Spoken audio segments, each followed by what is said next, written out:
kami ke daerah dalam rangka koordinasi dan supervisi pencegahan tindak pidana korupsi, melihat best practice dari daerah-daerah bagaimana dalam rangka pencegahan tindak pidana korupsi. Alhamdulillah di Sulsel ini kami melihat komitmen kuat dari pimpinan, dalam hal ini Gubernur, untuk melakukan koordinasi pencegahan, mulai dari proses perencanaan, pengadaan, pelaksanaan sampai pelaporannya. Termasuk juga Pak Gubernur telah menyediakan ruang khusus untuk ruang kolaborasi antara APH, yaitu kepolisian, kejaksaan, dan KPK untuk mengawal proses pemberantasan tindak pidana korupsi, sehingga kami di sini merasa terfasilitasi.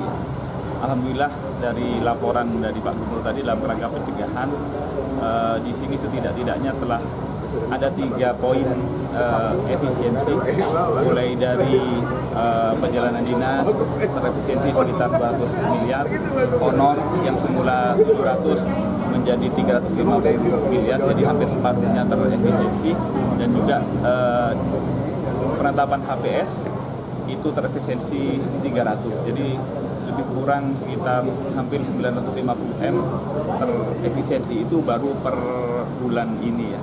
Jadi proses itu masih berlanjut. Mudah-mudahan ini menjadi best practice atau benchmark bagi daerah-daerah yang lain, bagaimana komitmen dari kepala daerah untuk memberantas korupsi, yang juga akhirnya hasil efisiensi itu untuk pembangunan di daerahnya masing-masing. Kan ini ada ruang kolaborasi dengan KPK di kantor Gubernur. Menurut Bapak ini saya apa kolaborasi untuk mencegah pencegahan korupsi di Sulsel? Ya, utamanya pertama supaya pemberantasan korupsi bisa tercegah lebih awal. Yang kedua, seandainya pun kami harus melakukan penindakan, kami bisa berkolaborasi dengan APH di daerah, dengan kejaksaan dan kepolisian, sehingga kami cukup melakukan supervisi. Mudah-mudahan APH di daerah bisa kemudian efektif melakukan pemberantasan korupsi. Dengan adanya kolaborasi.